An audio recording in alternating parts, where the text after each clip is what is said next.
Hi, welcome to Kanen Coffee in Berkeley. Here we have a nice Breville. I came to the shop. The grinder was not working at all. So we deep cleaned it, unclogged it, and descaled it, and it's working properly. Let's do a shot.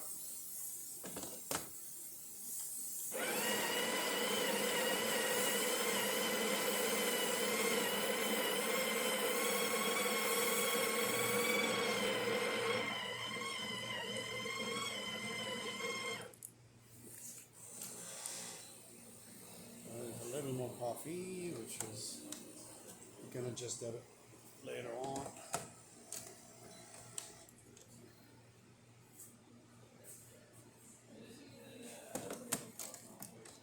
There we go.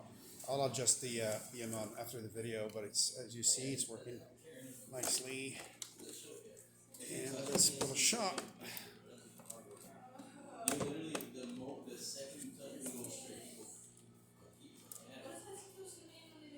There you go.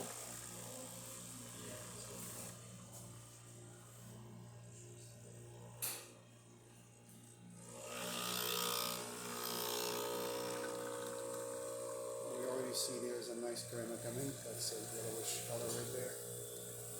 We always can adjust the grinder if you want it finer or coarser. And as you can see, it is a nice crema on the top. This is what you want in a nice espresso shot. And please don't forget to subscribe. We also have a beautiful selection of machines we start doing sales if you can stop on 4th Street in Berkeley. Thank you.